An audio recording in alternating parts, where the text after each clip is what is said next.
All right. So we're going to take a look at some earned value graphs, very basic, nothing heavy, just to give you an idea or two for the exam. If you have a graph like this, of course, that's your cost, passage of time, that way. And you could get three lines. You could get a line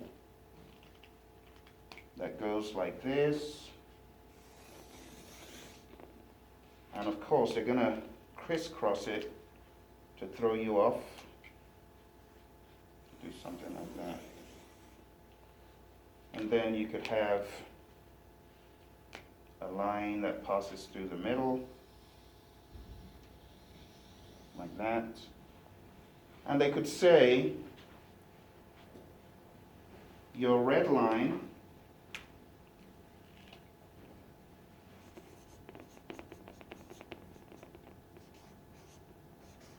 is planned value,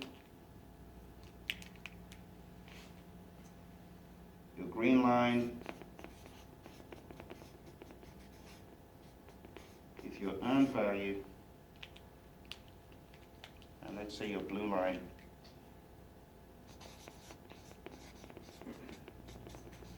actual cost. And then they could give you various points in the project. They could say a point X, point Y, and point Z. And then they could say, what is the state of the project at point X? And your options could be, for this, behind, schedule,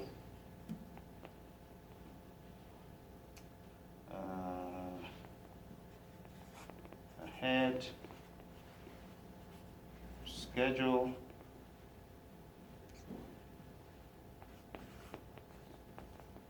under, budget, and you could have like a combination of two. You could have ahead of schedule and over budget. So what would the answer be? Are you behind schedule here? Are you ahead of schedule, or are there two things going on? What would you say? So earned value is bigger than planned value, so we are ahead of time. So earned value is bigger than planned value, so you are ahead of schedule. So let's mark this. Okay, that is a true statement. But is there any other statement that is more true than that? Are you over budget? Yes. So even though this has element of truth, the most correct answer is D. Because you're over budget. The actual cost exceeds your earned value. So you've got two conditions going on, not just ahead of schedule. You are ahead of schedule, but you are over budget. Yeah, I was not finished though, honestly. Oh, okay. Warming up. Okay. Well, you got some help from your team members. Okay. So that's for X. What about Y? What would you say for Y? On. On. Very good. So if I add one more option and say on schedule, and one more option, F, to say on budget,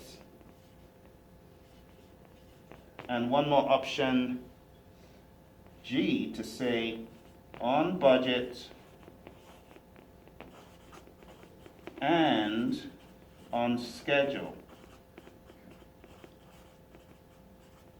The option would be G. Awesome.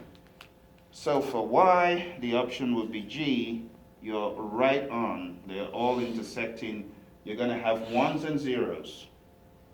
Zeros and ones, that's what you want. 0 for the variances, 1 for the indices. All right, let's take a look at the final one, Z. what can we say about the state of the project? Which one would you select? Delayed and over budget. Behind schedule and under budget. So we don't have that here. So do we have behind schedule? So let's create one more option, A, B, C, D, E, F, G, H. So the answer to that would be behind schedule and under, is it over budget or under? Under budget, yes. Behind and under. Very good. So you guys get the idea. It could vary. Let me show you one more example of this in the actual slides. Just really quick, and then we'll go back. Okay. So you can see another example of this kind of graph.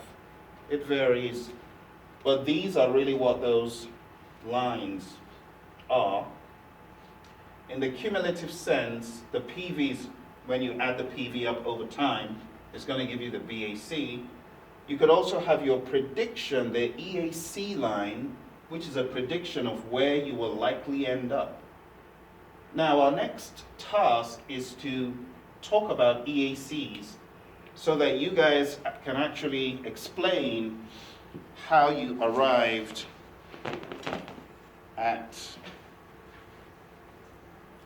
these formulas here, because we haven't talked about those. So we've got one more hurdle before our friend, is it Mike?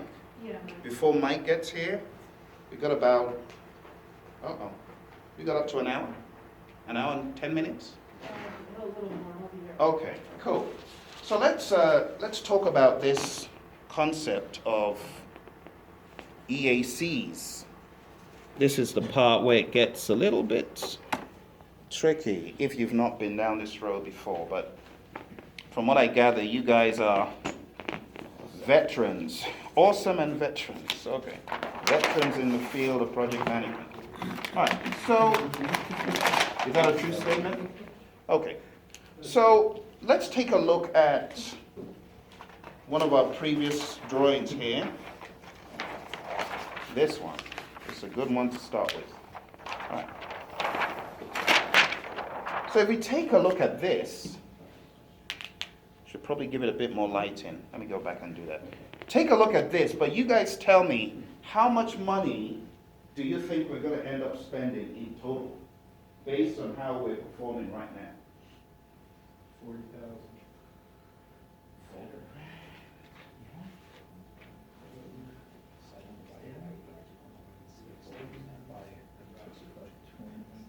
Which assumptions did you make? 55. Did you assume that the work would continue like that? Kind of have to, right? I thought they'd make it up. Make up the numbers? Oh, make up, Their make up the overspend. loss? Okay. Well, let's see. So there are different formulas, folks, for calculating this. One way would be to add up, oh, how much work have we got left? How much work is this? 10. Good. You could add these up and say, okay, that's the amount of work we got left. Let's add that to our cost at this point. But how do we know that you're going to get done as you budgeted exactly? You don't know. Maybe you have to throw out your budget of 10, 10, 10, 10 out of the window and come clean to management and say, I lied, I padded, or I didn't do a good enough job. He's looking at you with a knowing look. Either way. And then you got to come clean, and then you've got to do something the PMI calls a brand new bottom-up ETC. And you guys encountered ETC yesterday, because I remember defining it for someone. I can't remember who it was. But I defined ETC and EAC for you. Yes, it was you. ETC and EAC. So tell me, what is ETC? Good. What is EAC? He's looking like he wasn't the culprit. What is EAC? Estimate at completion. Very good. So we can say do a brand new bottom-up ETC for these pieces. And what that means is going back to the drawing board and coming out with a number. Now let's say you go back to the drawing board and you come up with an estimate to complete that is equal to something outrageous. Let's say another $35. This is your ETC. What does it mean? You're telling management that, yes, I have spent $35, and this, I've done a brand new bottom-up estimate. I've come clean, and I'm telling you this is how much I need for the remaining work. In this instance, your estimate at completion, your EAC, is going to be what? How much total money will you spend on this project? 70. So the formula is your AC, actual cost, plus your ETC. This formula is only used when you need to do a brand new bottom-up ETC. Okay? Or I should say that is the overarching formula for EAC. So let's do that again. Your estimate at completion based on remaining work completed at the budgeted rate. Oh, I beg your pardon. Remaining work completed based on a brand new, based on remaining work completed using a brand new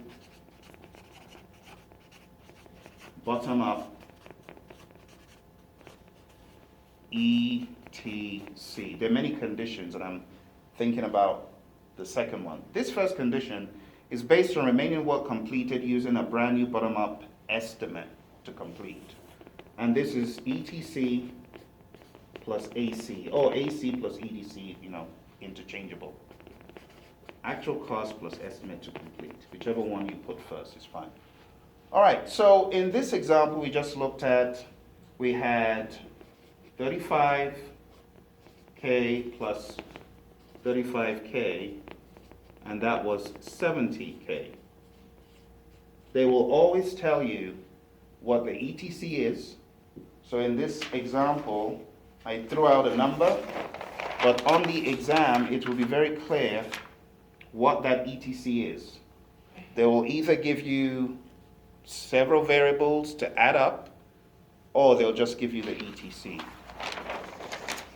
All right, so that is our first condition for EAC. Does it make sense? Good. Next condition for EAC, same scenario, but in this case, we are going to base our estimate, might actually be helpful to pick it up, so I can refer to it a few times. All right, so in this next one, we're going to base our estimate on the remaining work being completed at the budgeted rate. So it would look something like this. Put this down here. Okay. So you would have EAC is equal to AC plus BAC minus EV.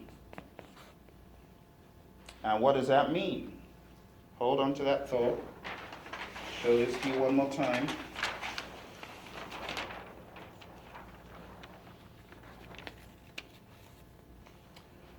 So we have our earned value. We know what our earned value is. What is our earned value? You said it's 17.5. So we have our budget at completion. What is our budget at completion for the entire thing? 40. So you got 40 minus what you have accomplished. To us, because it is a visual problem, we can see, oh, it's that. Why do we need this long old formula when we can just add this, this, and this? Because not every problem will give it to you visually. they would say your earned value is 17.5, your budget at completion is 40, your actual cost is this, what is your EAC? So it's basically taking away what you've accomplished from the whole thing, and you're going to end up with the same number, this plus that plus that. Okay, so if we did that, we're going to have equals to our AC, which is 35, plus 40 minus 17.5, of course, K dollars. And the answer would be what? 35 plus 22.5. And that would be 37. Is it 37? 57? 57.5 K dollars. So this is your EAC based on what? Based on remaining work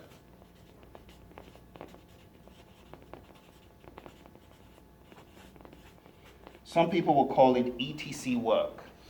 So it's basically remaining work or ETC work, whatever you want to call it, based on remaining work completed at the budgeted rate.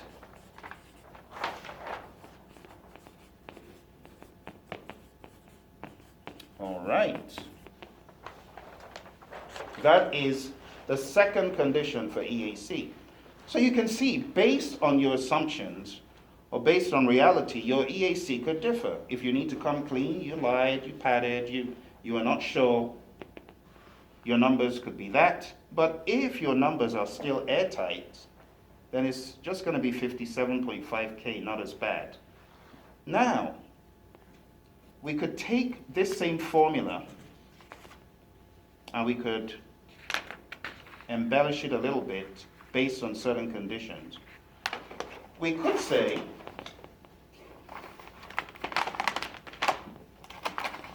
our EAC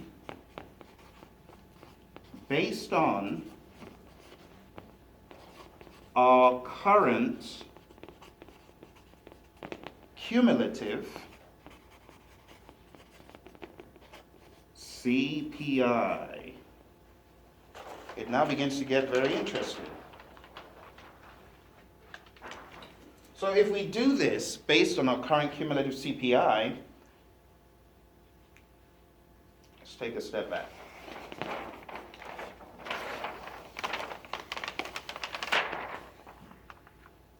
So we're going to do this based on our current cumulative CPI. Without going into all the details, it's pretty much taking this formula and playing around with it. So if you take this formula, but you base what is left on your CPI, you're going to end up with this. Just hold on to this thought. Take this formula. The formula is EAC is equal to, what did we just look at? Anyone remember? AC. AC plus parentheses BAC minus EV. EV, good. Now if we take our current cumulative cost performance index and we base this on our current CPI, if everything went well, this formula would not change because CPI would be what in a perfect world? 1. 1, good. So imagine your CPI is 1. If you divide this by your CPI, it makes no difference. But if things are going bad and you say AC plus BAC minus EV divided by CPI, then things could go wrong or look worse depending on what your CPI is. So this is looking at a more worst case scenario.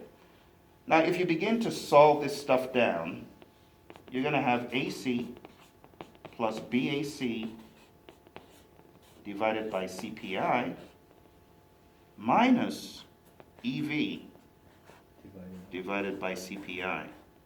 Now when you really think of it, what is CPI?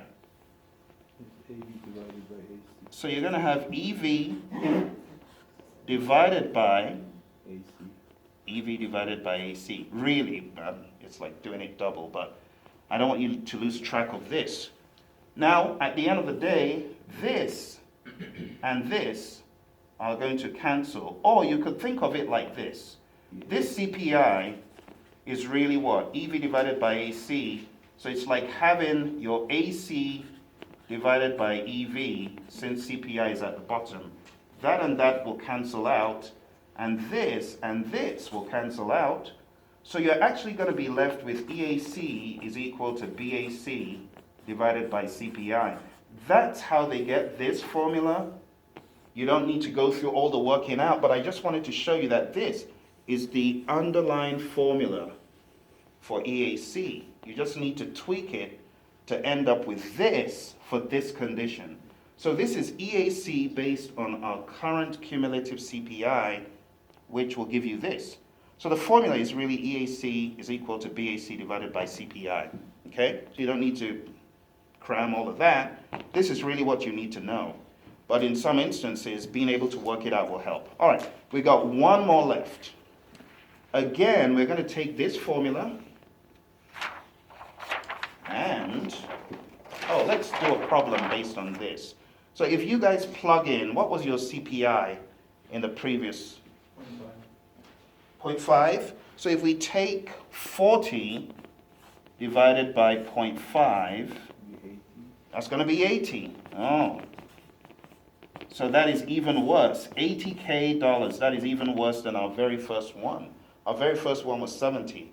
It shows that our cost performance is so bad that it is going to affect our EAC in a huge way. All right. Now the final one is pretty much taking this same formula and just saying our EAC based on our current cumulative CPI and SPI. And it's going to be EAC is equal to AC plus the same formula, but this time we're going to divide it by our cumulative. I usually use a superscript just to remind you this is all cumulative. CPI cumulative as well. So EAC is equal to AC plus all of this stuff. Now in our example, our actual cost was 35. We already pretty much solved this to get 40 minus 17.5, and that gave us 22.5. It's really just that divided by 0.875 times 0.5, right? So if you solve this, plus, I beg your pardon. So you're going to get 35, of course in dollars, plus 22.5 divided by whatever this is. What do you get for that? 22.5 divided by 0.4375? Is it 0.4375? 0.4375, I think. But can someone calculate what that is and tell us what the answer ends up being? Of course, this is all in brackets. You don't want to mix those two. So it's 35 plus whatever this is. I'm guessing you're going to get a worse thing. You're going to get like an 86.4. 86.4, thank you. So this is 86. This is the worst. 86.4K. Very good. So this shows us in economies of reality, whatever your reality is, your estimate at completion could vary widely. So in this one, I thought I was being aggressive by saying it would cost another 35K. Ended up with 70 based on this condition, right? Remaining work completed using a brand new bottom-up ETC. The second one was your EAC based on the remaining work completed as budgeted. That was even the best case scenario. So it looks like this project manager padded or something. Or well, didn't pad. Actually didn't pad. Project manager was too optimistic. This one, we're now looking at our EAC based on our current CPI, 80K, and finally, this is the worst of the worst, because your schedule and cost are both impacting your final number. So if management were to ask you for an EAC, you could use any of four approaches, but it has to be based on what is real and true. Okay? And that is pretty much it for forecasting. Now, there's one more topic that we need to talk about. And that topic is called the TCPI, and that stands for the To Complete Performance what? Index, good. Index. Now think about it. If you had $50 million of work remaining,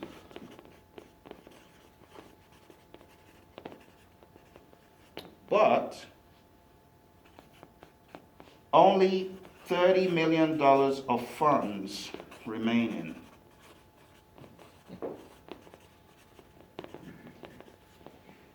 Is that good or bad?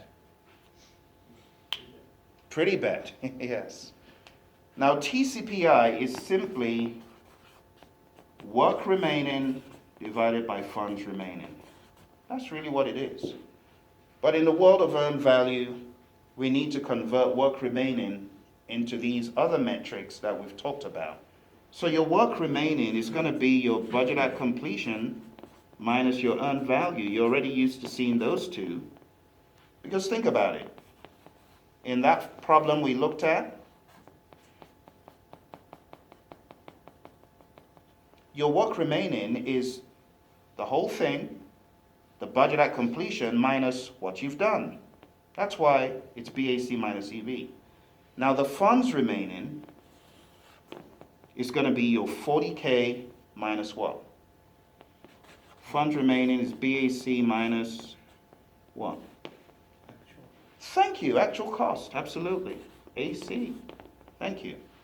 And that is the first formula for TCPI based on the BAC. Now, I don't know if this happens a lot here, but let's say management saw your project was in trouble by taking a look at the numbers. And they say, Phil, come clean, how much more do you need? And Phil says, the total amount I'm looking at is going to be 86K.